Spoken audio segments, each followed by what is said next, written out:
Their codes were broken. Our trap was set. I stood on the flight deck of the USS Enterprise that morning of June 4, 1942, watching our dauntless dive bombers warming up for launch, their engines roaring like angry lions preparing to strike. The Pacific Ocean stretched endlessly before us, painted gold by the rising sun, deceptively peaceful for what was about to become the graveyard of the Imperial Japanese Navy's proudest carriers. Somewhere out there, 200 m northwest of Midway Island, Admiral Nagumo's 4 carriers, Akagi, Kaga, Soryu, and Hiryu, the same ships that had devastated Pearl Harbor just 6 months earlier, were steaming confidently toward their target, their decks loaded with aircraft, their crews preparing for what they believed would be another easy victory.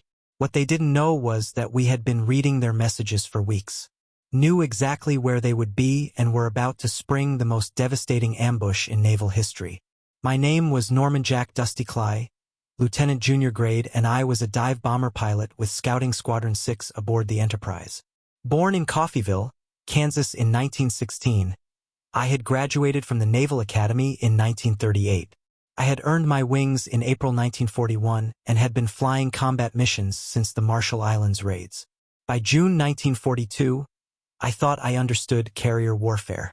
But nothing had prepared me for what we were about to witness, the complete destruction of Japan's carrier force in minutes that would change the entire course of the Pacific War. The ready room aboard Enterprise was thick with cigarette smoke at 0400 hours on June 4th. Lieutenant Commander Clarence Wade McClusky, Jr., our Air Group commander, stood at the front with his pointer. McClusky was a 1926 Naval Academy graduate who had taken command of the Air Group just 2 months earlier. "Gentlemen," McClusky began, "the Japanese carrier force has been located approximately 200 m northwest of Midway." He tapped the map. For carriers, Akagi, Admiral Nagumo's flagship, Kaga, Soryu, and Hiryu, accompanied by 2 battleships, 2 heavy cruisers, and 11 destroyers. These weren't just any carriers. These were the heart of the Kido by the Mobile Strike Force. Akagi and Kaga were Pearl Harbor veterans, massive ships that could launch over 60 aircraft each. Soryu and Hiryu were newer, faster, equally deadly. Together, they carried 248 aircraft and the most experienced carrier pilots in the world. Commander Joseph Rochefort and his team at Station Hypo have been reading the Japanese naval code JN-25 for weeks. McClusky continued. "We know their entire operation plan. They'll strike Midway at dawn, then wait for our carriers to respond so they can ambush us. What they don't realize is that we're already here." The intelligence officer explained Operation My Admiral Yamamoto's plan to capture Midway and destroy our carrier force. It was elaborate, perhaps too elaborate, invasion forces from the southwest, a diversionary attack in the Illusions, the carrier strike force from the northwest, and Yamamoto himself commanding from the battleship Yamato 300 miles behind.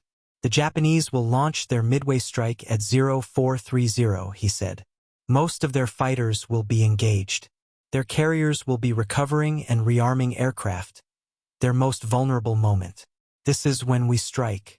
Lieutenant Earl Gallagher, commanding Scouting Squadron 6, made careful notes. A Pearl Harbor veteran, Gallagher was meticulous. Beside him, Lieutenant Richard Best from Bombing Squadron 6 studied the weather.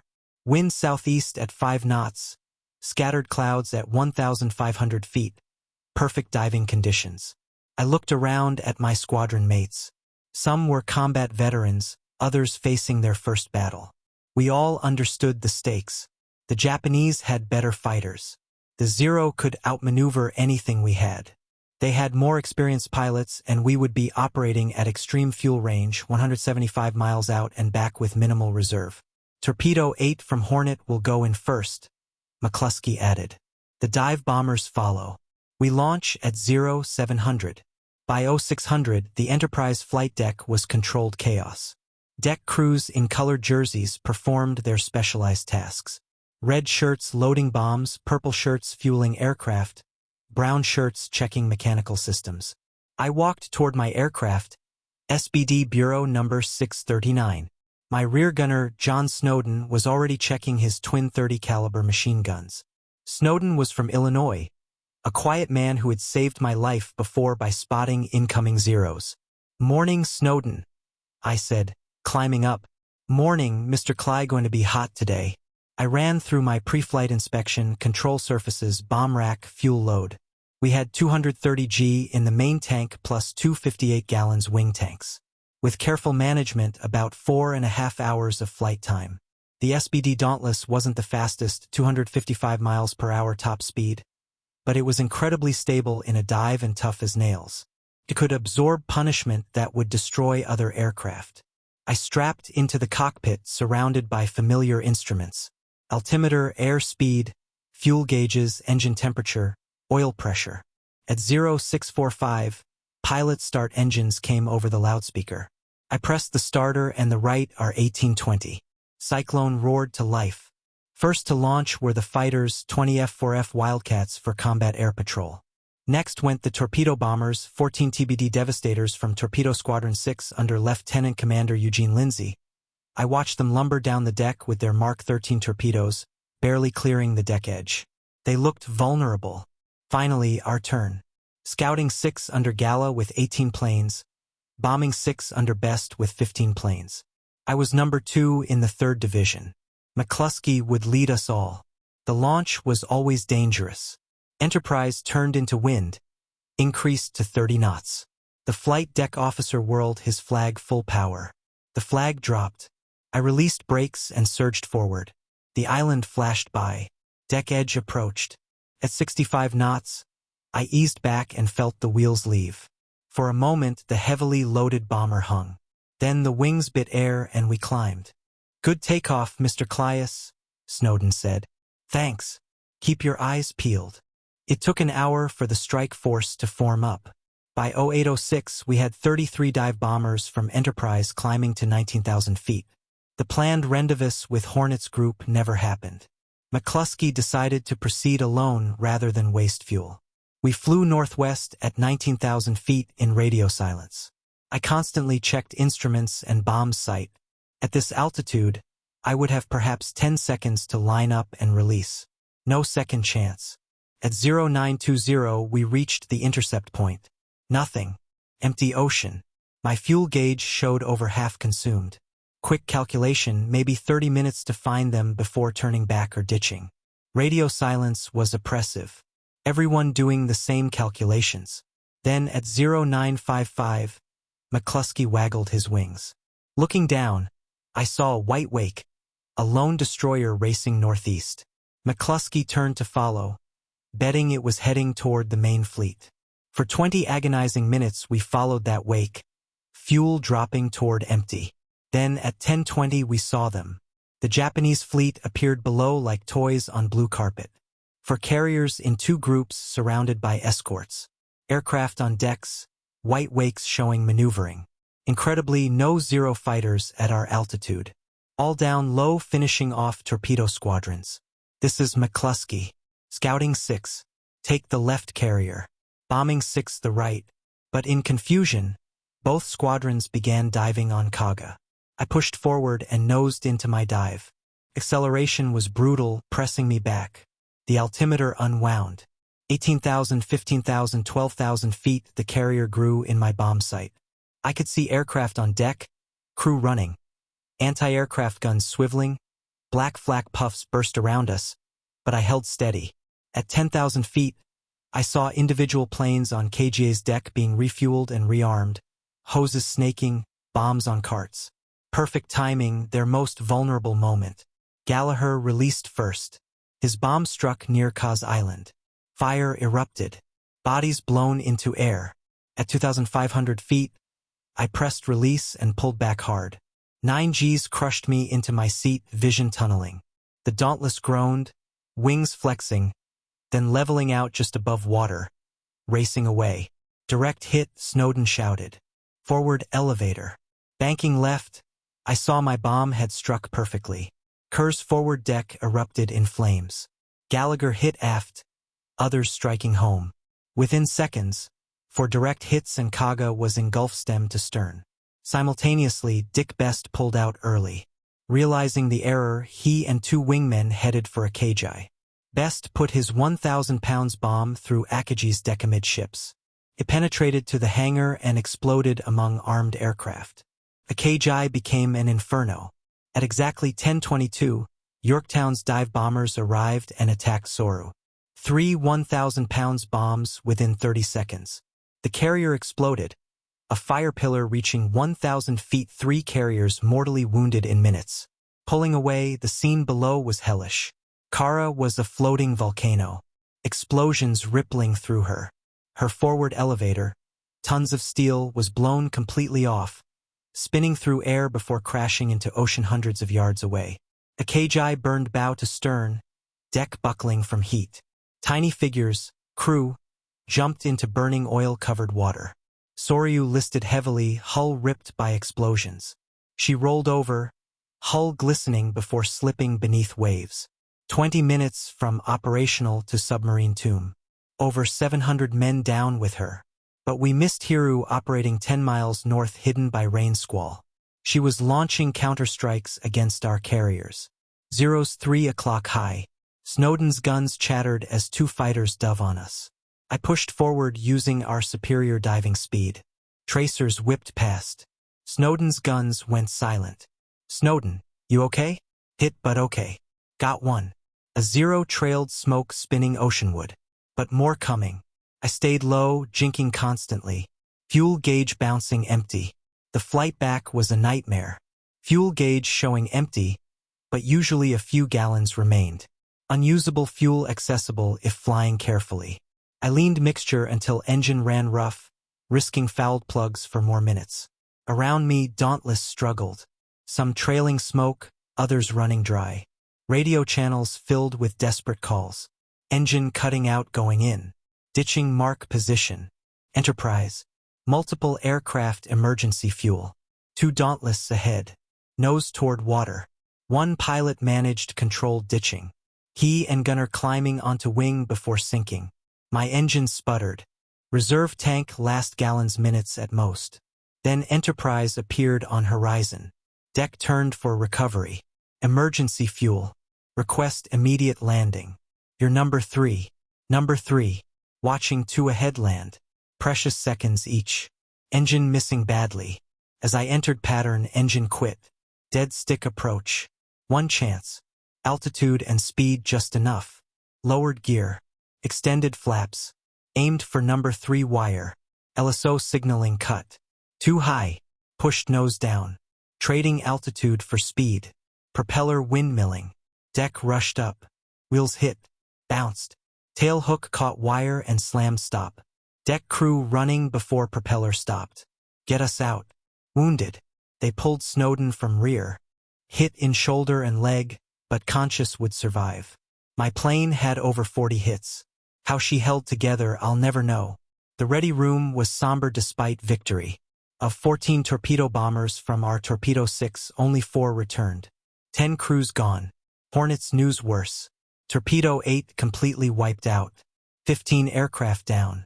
29 of 30 men killed.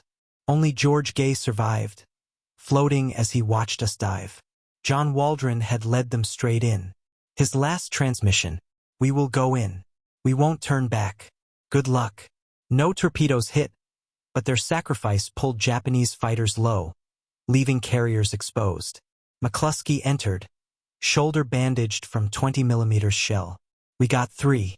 Kaga Akagi Soryu finished. Hiryu, still operational, has hit Yorktown. Intelligence provided details. Yorktown hit by 3 bombs at noon. 2 torpedoes at 14:30. Listing badly. Abandoned. But her sacrifice bought time to locate Hiryu. Japanese casualties approximately 2,500 so far. The officer said each carrier had 1,200 to 1,500 crew plus airmen. Few rescued. Each number a human being.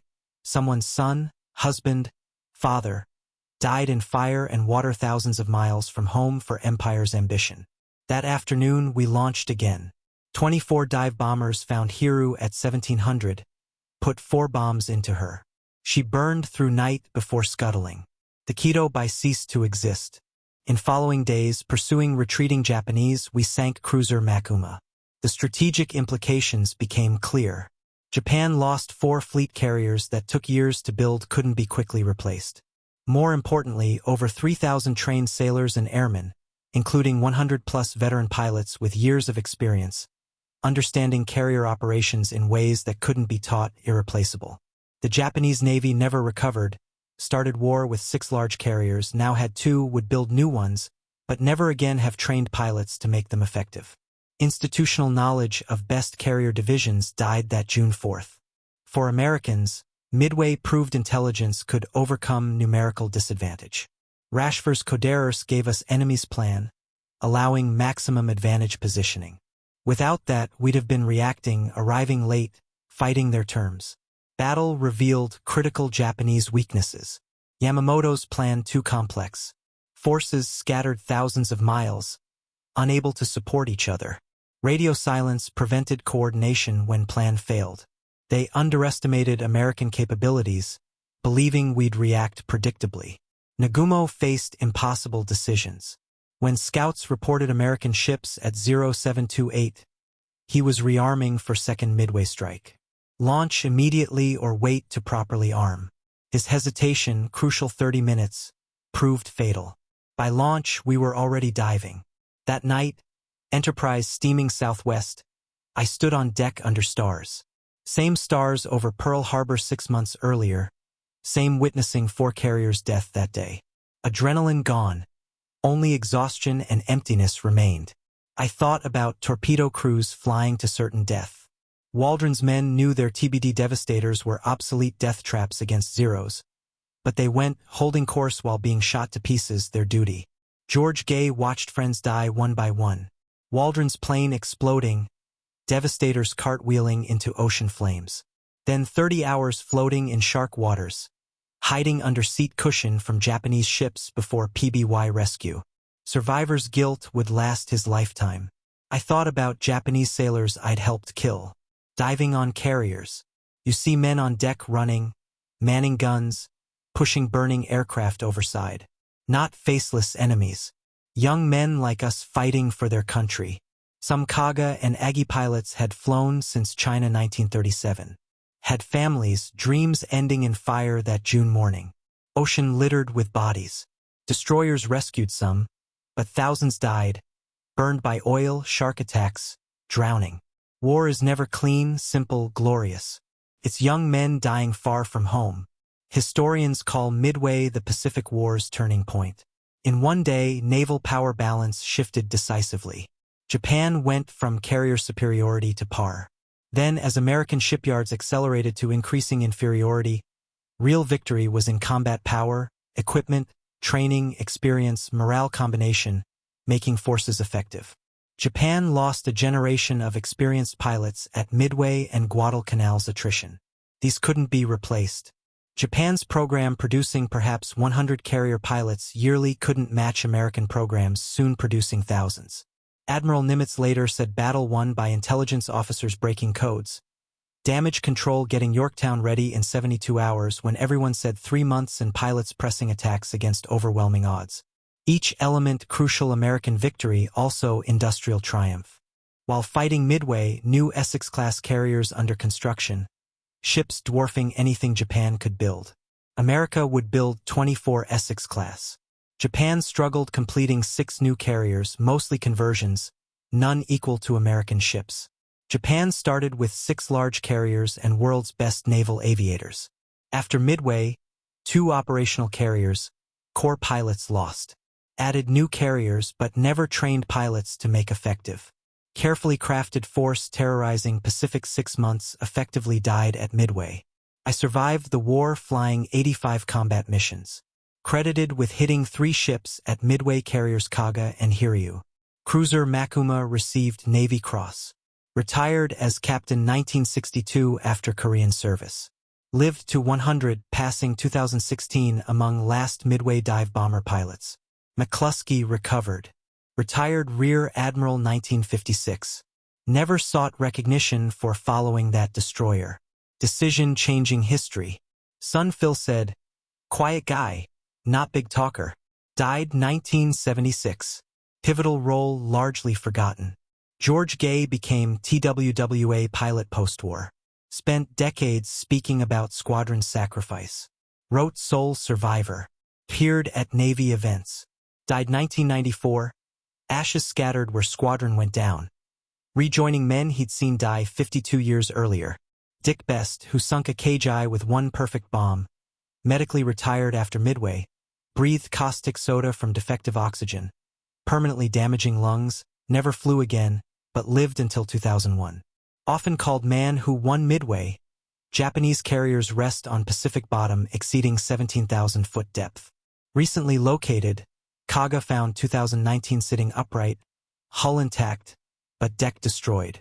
Akagi nearby showing massive fire damage. War graves, tombs of thousands. Admiral Nagumo survived but never recovered. Relegated to shore command's then Saipan defense committed suicide July 1944 as Americans Overend Island Chief of Staff Kasaka survived wrote extensively accepting responsibility while defending Nagumo's impossible decisions. Captain Fuida Pearl Harbor attack leader, aboard Akagi wounded but survived both ankles broken by explosion but escaped post-war became Christian missionary promoting Japan. America reconciliation. Often said at Midway, Japan lost war in 5 minutes. Yamamoto killed April 1943 when P-38S using decoded messages shot down his plane over Bougainville. After Midway knew Japan couldn't win, reportedly telling staff, "I have killed many young men today." Midway Atoll designated National Memorial 2000 runway, where Marines faced impossible odds now wildlife sanctuary where bombs fell albatrosses nest peacefully. Norman Cale Wise' account reminds us that we weren't heroes, just young men doing necessary jobs. Real heroes were torpedo crews knowing they'd die but going anyway. Code breakers working secretly. Mechanics keeping planes flying. Damage control saving ships. Corpsmen saving lives impossibly. Midway proved wars aren't won by best equipment or most experienced warriors, won by those who adapt, seize opportunities, sustain losses, and continue. Japanese had better pilots, planes, experience, but we had broken codes, radar, damage control. They lacked industrial might, replacing losses tenfold. Most importantly, leaders understanding calculated risks necessary. Nimitz risked entire carrier force on potentially wrong intelligence. McClusky risked fuel exhaustion, finding Japanese. Best risked everything, attacking different carrier with 2 wingmen. Waldron led squadron to death knowing mission required it. Battle lasted 2 days but changed everything. Before Midway, Japan advancing everywhere, unstoppable. After never won another offensive battle. War continued 3 terrible years costing hundreds of thousands more lives. But outcome decided those June 4th minutes when dive bombers caught Japan's carriers with armed aircraft on deck. Consider alternate histories. If McClusky turned back at empty intercept point. If Japanese launched 30 minutes earlier. If torpedoes worked and Torpedo 8 sunk carriers. Small decisions, chance moments, individual choices determining nations' fates. But history deals in what was clear June 1942. Morning outnumbered American pilots in inferior aircraft caught world's most powerful carrier force at maximum vulnerability and destroyed it. Turned war's tide through intelligence, courage, sacrifice, and luck. Today's generation can't imagine democracy itself endangered. Freedom's survival questioned. We did. June 1942. Free world's fate rested on few hundred pilots from 3 carriers in mid-Pacific. We were enough. Against odds logic, we were enough. That's Midway's lesson. Ordinary people facing extraordinary circumstances can rise. Democracy produces warriors brave as any totalitarian system. Free men fighting for homes and families are Earth's most powerful force. The numbers 357 Japanese died, 362 Americans. 4 Japanese carriers sunk, 1 American. But statistics, each number a human with hopes, dreams, fears, loved ones, each death tragedy. Young men who should have seen grandchildren died in fire and water. Pacific roles unchanged, unmarked by battle. Coordinates where carriers sank just ocean patches. But we remember, must remember long as free people exist. Must remember Midway and its men. They saved the world in devastating minutes. For carriers, Imperial Navy's pride, reduced to burning hulks in breakfast time. War's course, nation's fate, freedom's future decided by dive bomber pilots pressing attacks against impossible odds. That's the legacy. Not just victory but example. When tyranny threatens, free people rise. Courage isn't fear's absence, but action despite it. Sometimes world's fate rests on few brave individuals, and ordinary people do extraordinary things. Midway's dead. American and Japanese deserve remembrance as humans who gave lives serving countries. American pilots flying to death protecting freedom. Japanese sailors dying saving burning ships. All brave men deserving better than dying young in Pacific's middle. But sacrifice wasn't vain. Freedom survived, flourished. Pacific once battlefield, now peaceful, traveled by merchants, not warships. Japan and America bitter enemies, now close allies. War seeming endless over 75 years. Soon none remain who can say I was there. Saw Kaga explode. Watched Akagi burn. Dove through flak to hit target. But story endures. Must endure. Because freedom valuing people need knowing freedom isn't free. Purchased with blood of men climbing into obsolete torpedo planes. Flying to death. Diving through flak walls. Hitting targets. Giving everything, stopping tyranny. That's what Midway did. Stopped tyranny, saved freedom, changed history. In world-altering minutes on clear June 1942 morning, when world's fate balanced and American pilots tipped scales toward freedom.